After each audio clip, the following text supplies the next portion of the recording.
Crusader C1 Spirit. Some say just another hauler, some call it a Cutlass copy. But look closer, and you'll see 5 secrets that set her apart. Let's dig in.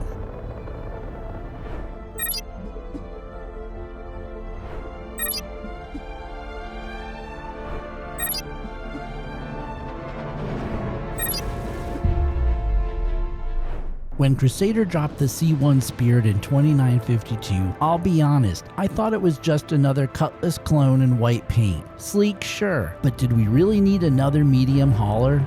The Cuddy's been out there for years. Everyone's flown one. Everyone's got an opinion. So what could the Spirit possibly bring that we didn't already have? Every time I sized her up, the same thought came back. Does she really earn a spot in my hangar? Every ship I cover comes with a full set of manuals, the factory service manual, the recovery sheets, and even the new compendiums. Over 1,200 of you are already collecting them. And these names here, they're the crew keeping it all alive. You'll find the downloads in the description, made possible by this crew.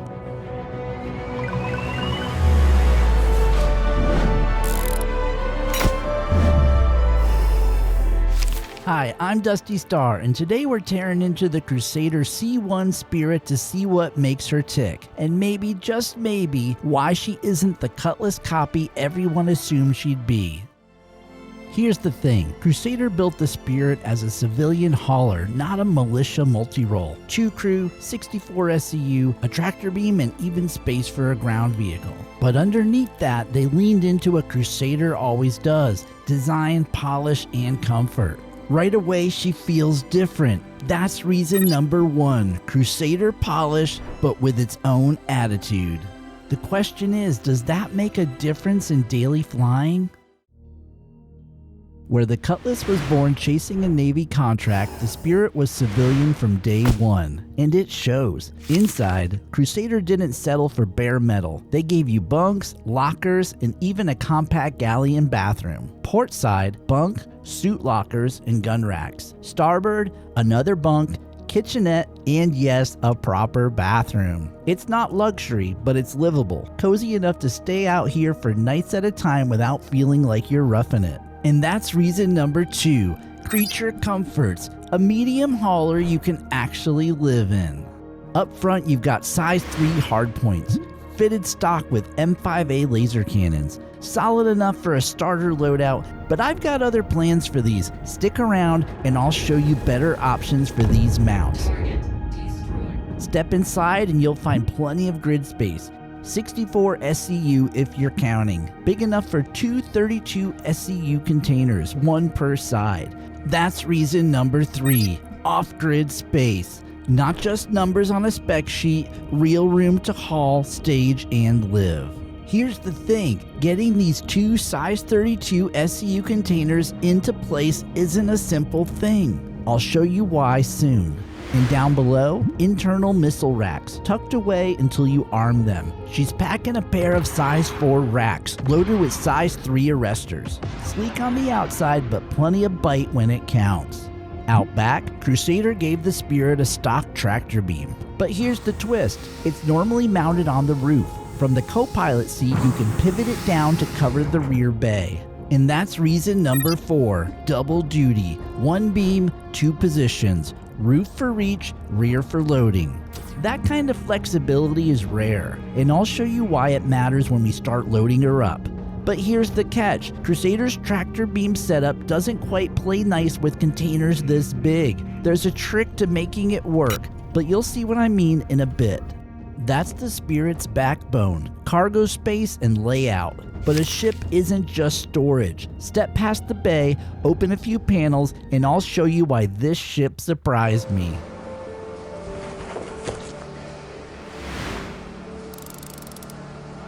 Now here's something that made me stop and look twice. The Spirit ships with military grade components. That's rare in a civilian hauler. It means tougher performance and higher output, but with bigger signatures as the trade-off. And that's reason number 5, ready to fight. You don't usually see gear like this in a ship built for hauls. Bottom line, Crusader gave us a stronger baseline than most, but you know me, stock isn't where we stop. The stock Ultra Flux gives you 20 power and 1300 hit points. The Genoa, same numbers, no gain. The Lotus drops to 19 power and 940 hit points. Quieter but softer. So we stayed with Ultra Flux, the power we need, the headroom we want, because sometimes the smartest upgrade is knowing when not to.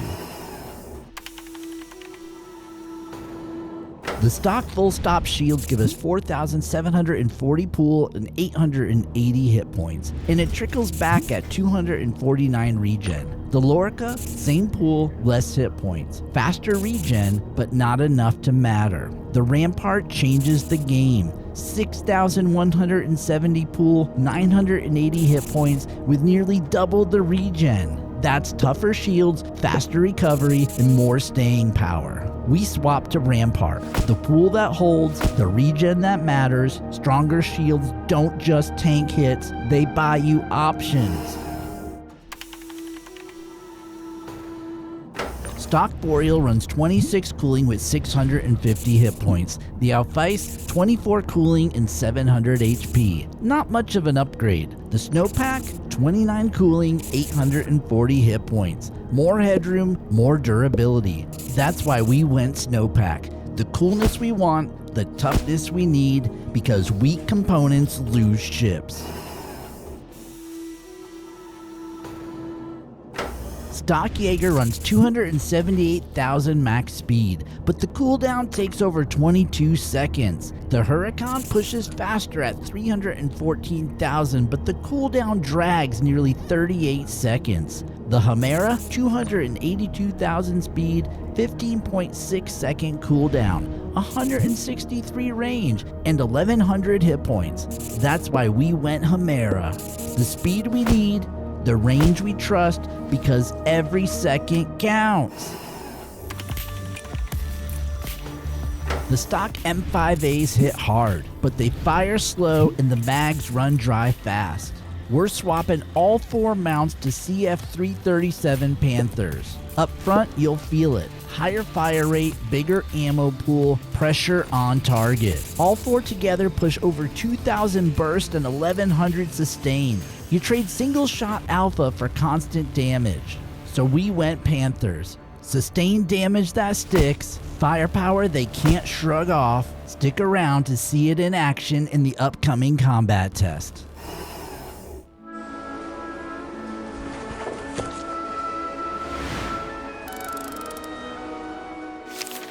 Here's one that caught my eye. A Red Wind contract says you'll need a ship that can carry 32 SCU containers, perfect for the Spirit's grid. But look closer, the actual cargo only 19 SCU. So what's the catch? That's what I'm about to find out. Contract's locked, pickup is waiting at MIC L5.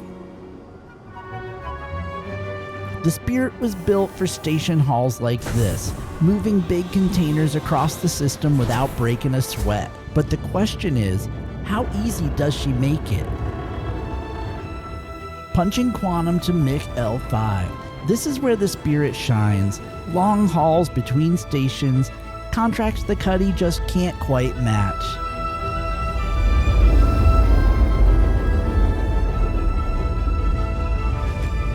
Drop out, line her up on approach, clean and steady.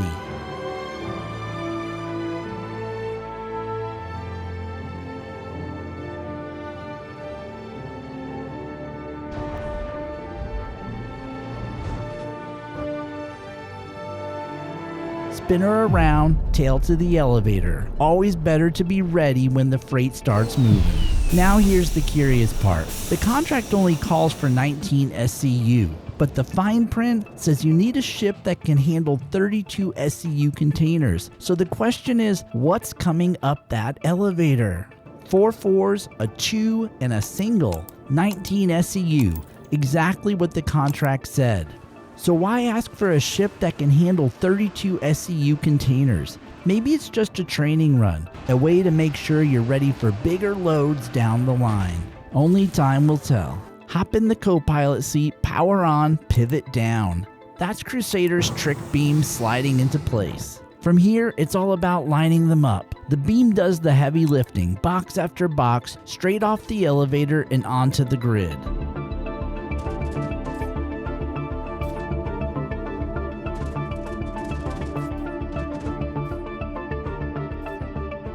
Last crate snugged, bay sealed. That's 19 SCU locked and loaded. Time to lift, rotate, and clear the bay.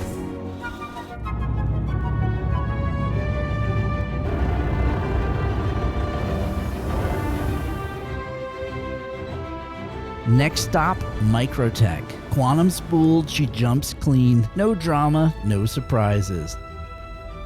On a haul like this, 19 SCU is no problem. But what about the big ones, the 32s? The Spirit's tractor beam can grab them fine, from the roof or the rear. Even pivoting between positions works smooth. But here's the snag. Try sliding a 32 inside, and the beam itself blocks the cargo bay. So the workaround is simple but clunky. Bring those large boxes, size 8 SCU or bigger, close to the ship's cargo bay. Then swap to a max lift handheld to actually get them on the grid. And with that, we're dropping into New Babbage for delivery.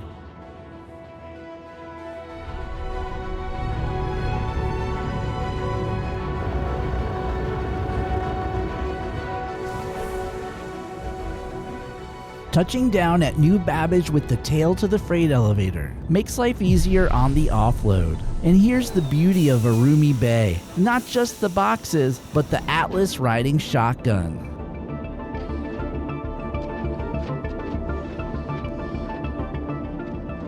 Roller down the ramp, drop each crate where it needs to go. Simple, steady work, just the way I like it. Final step, send them down. And that's the contract. Redwind satisfied, credits in the bank. The Spirit passed the hauling test without breaking a sweat. But hauling is only half her story. Next question is, when things heat up, can she keep you safe long enough to matter?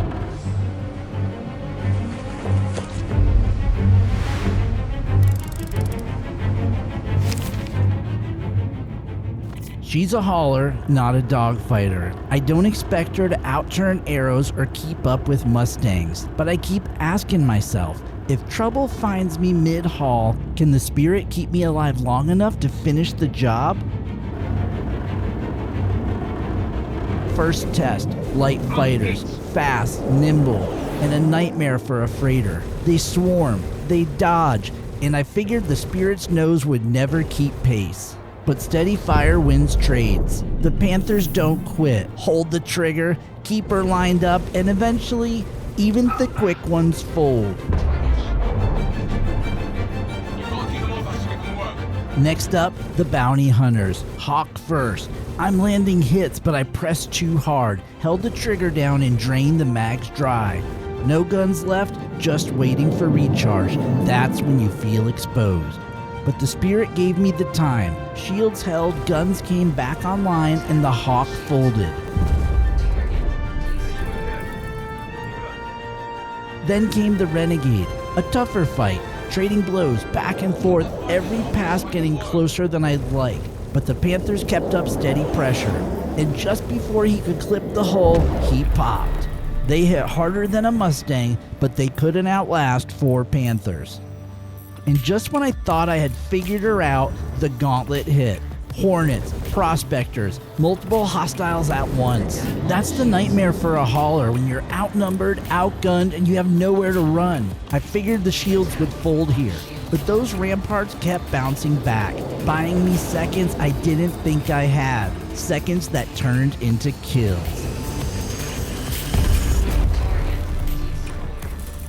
I figured this would be the end, but the Spirit held. 4 size 3 Panthers, steady shields, and she fought through the swarm.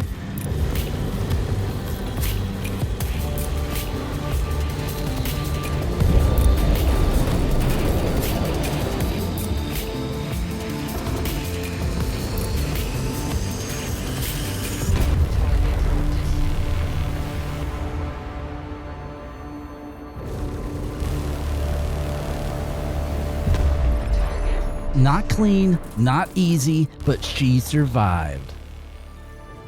And that's the point. She's not a dogfighter. She's a freighter that buys you time to live another day. So here's what I learned. The Spirit won't win dogfights built for pure fighters, but if you're hauling and danger finds you, she fights better than she has any right to. And that's Crusader's balance. She hauls steady, shoots steady, and has the grit to get you home.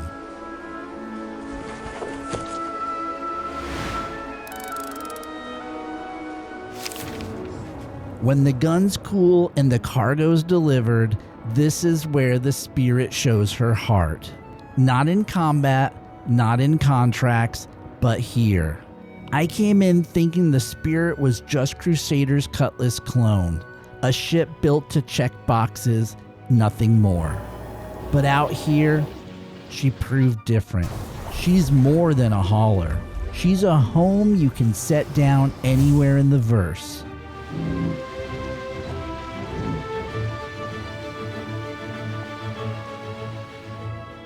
Inside, she feels like mine. A bunk, a galley, space for the gear and tools that keep me going. Forget the specs, forget the meta. What really matters is how she fits your life. Out here, the only schedule is the sun.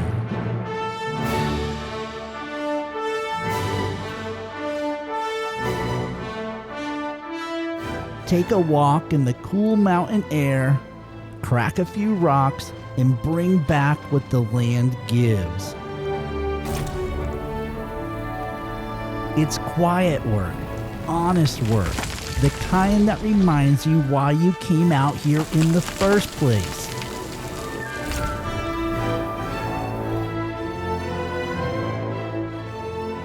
And when the day is done, the Spirit takes it all in stride, like an RV in the stars. She's not just a freighter, she's freedom. A little space to call your own anywhere you set her down. And sometimes that's all you need. A little ship that feels like home and keeps you flying another day.